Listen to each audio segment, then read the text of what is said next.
In the wake of the FTX collapse, many articles arose about how there were warning signs that FTX was not what it appeared to be and that SBF is nothing but a scammer. However, if there were warning signs, how did big investment companies like Sequoia manage to fall victim? Did they not see the warning signs? Or did they see those signs and decide to ignore them anyway? Stranger still, FTX is not the first company like it to be declared fraudulent in the last 10 years. Before FTX, there was Theranos. In fact, the stories of these two companies are eerily similar. They both have a founder in their 30s touted as the next big thing. They were both able to attract some of the biggest and most sophisticated investors in the world, and they both crashed almost as quickly as they rose to prominence. Then we'll reinvest the earnings into foreign currency accounts with compounding interest and it's gone. Seems like people are continually falling for the same personality cult. So, how do we keep falling for the same type of scam?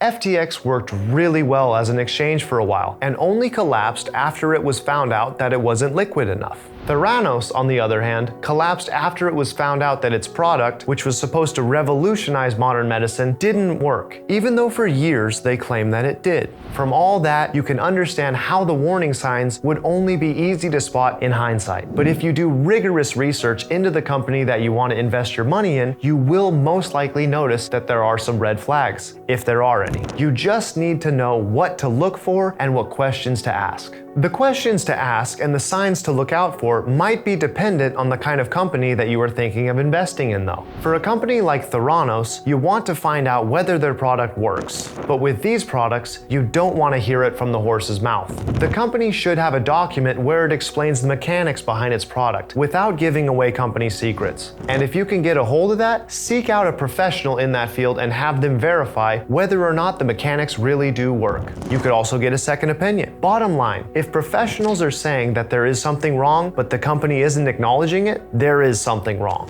For a company like FTX though, you might have to do things differently because as I mentioned before, FTX worked, and it would still have continued to work if all of his assets were pegged to stable currencies. So in the case of companies like FTX, you want to make sure that their reserve is public knowledge. Liquidity is very important with these companies. You want to make sure that they have enough funds in their reserve to cover every asset. The type of fund and the locations of those funds should be clear. Anything that looks ambiguous or is difficult to verify is almost always a red flag. That said, both companies actually have some similar red flags that we need to talk about as well. One of these is the composition of their boards. Theranos had a board with members that didn't really have much of an idea, if any, of how their company's product was meant to work. Theranos was supposed to be making sophisticated medical testing technology, but none of them had any sort of expertise or experience in the field of medicine or engineering. According to reports, the board was composed of former diplomats and military personnel. Now, the entire board doesn't need to have direct experience in the field, but some of them definitely should. However, you might cut them some slack because FTX didn't even have a board for most of its existence. So SBF, the founder of FTX, had free reign, which is how he was able to lend himself about $1 billion of customers' money. All of that said, if the board is a mess or if it's non-existent altogether, then be wary. You also want to pay attention to the founder themselves. Do they seem like they don't know what they are doing? This is not about whether or not they are smooth talkers. They have to be, because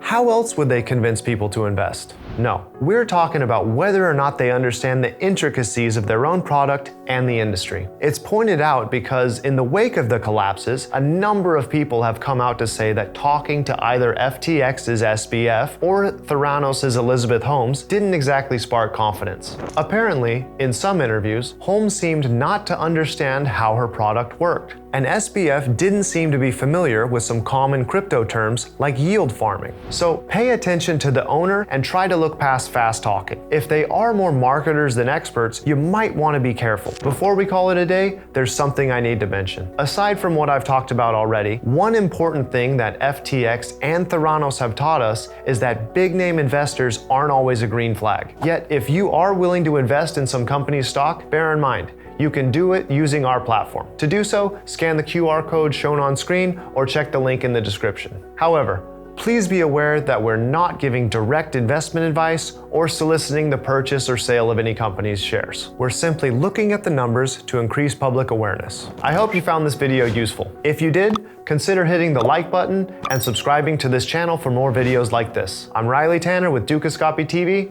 See you next time.